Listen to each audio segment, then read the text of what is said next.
आपण आता जाणार आहोत विधान भवन परिसरामध्ये। तिथली दृश्य आपण सध्या पाहतोय। विरोधक विधिमंडळाच्या पायऱ्यांवर आंदोलन करतायत। महायुतीची जनतेशी गद्दारी असं म्हणत मुख्यमंत्री उपमुख्यमंत्र्यांचा फोटो असलेला बॅनर झळकावलेला आहे। थेट विरोधकांनी फलकबाजी केलेली आहे। हातात गाजर घेऊन हे सगळे विरोधक उभे असल्याचे आणि घोषणाबाजी करताना आपण पाहतोय। सामान्य माणसाच्या हाती अर्थसंकल्पातून गाजर देण्यात आलंय हे सांगण्याचा हा एक प्रयत्न आहे।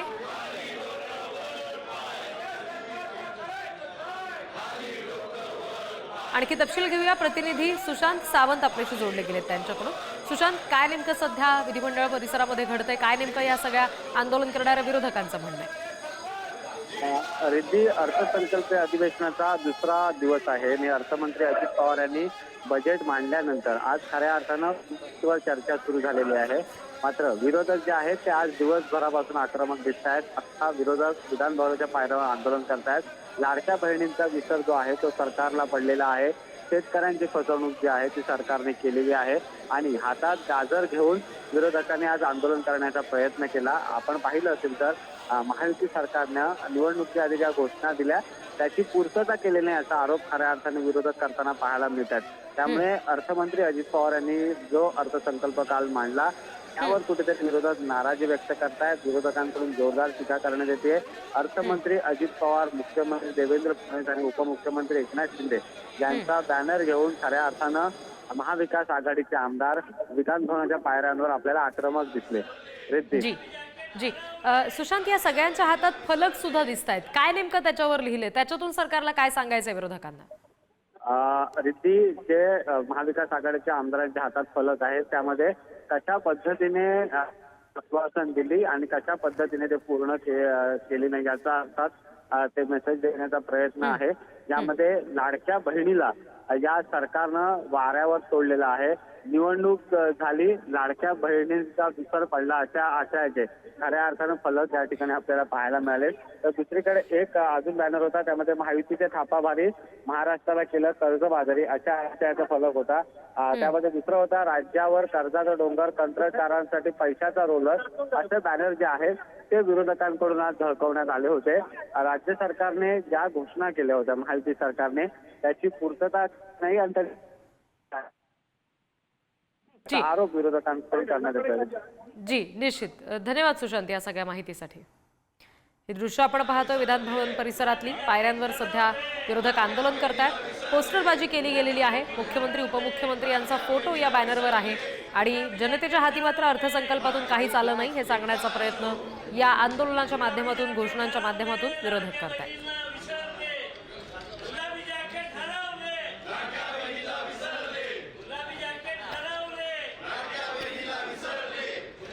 दरम्यान अर्थसंकल्पात सरकारनं लाडक्या बहिणींना फसवल्याचा हल्लाबोल विरोधकांनी केला।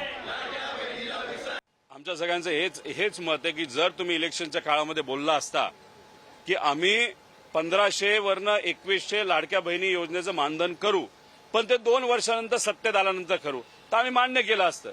त्याच्याच बरोबर दादा जे म्हणतात की मी बोललोच नव्हतो, पण तुमच्या जाहीरनाम्यामध्ये तुम्ही दिलं होतं की 1500 वरनं 2100 करणार आहात। आमचं मत एवढंच आहे की इलेक्शनच्या काळामध्ये फार घसा कोरडा होऊस तर तुम्ही म्हणत होता की आम्ही 2100 करू। मुंबईच्या महानगरपालिकेच्या इलेक्शनसाठी थांबलाय का?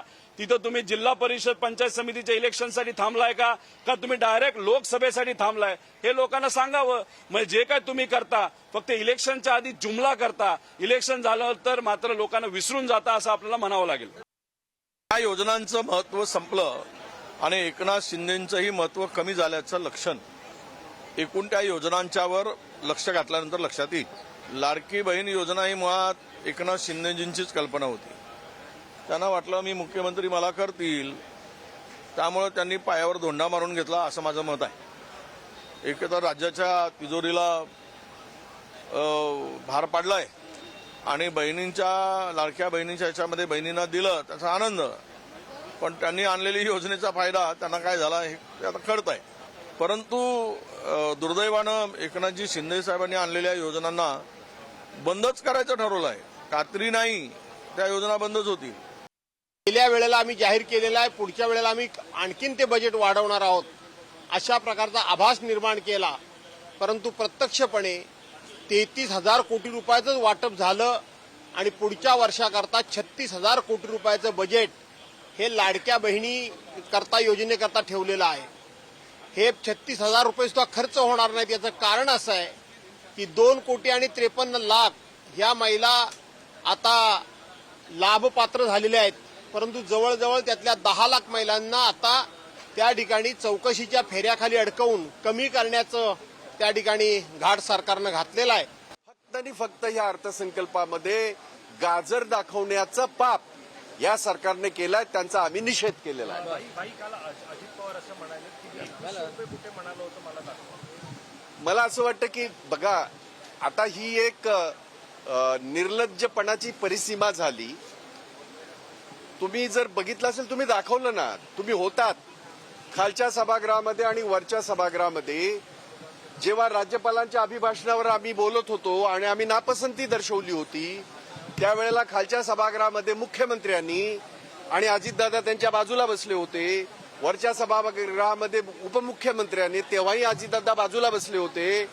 त्यांनी सांगितलं होतं 1,500 तर सोडाच, आम्ही 2,100 देणार, असं त्यांच्या भाषणातच आहे. राज्यपालांच्या अभिभाषणावर उत्तर देत असताना त्यांनी सभागृहामध्ये सांगितलेलं आम्ही सगळ्यांनी नापसंती दर्शवली होती. आणि म्हणून हे सगळं जे कुभांड त्यांनी रचलं होतं ते फक्त आणि फक्त निवडणुका जिंकायच्या. देशाच्या पंतप्रधानांकडनं ह्या सगळ्यांनी एक गोष्ट शिकले.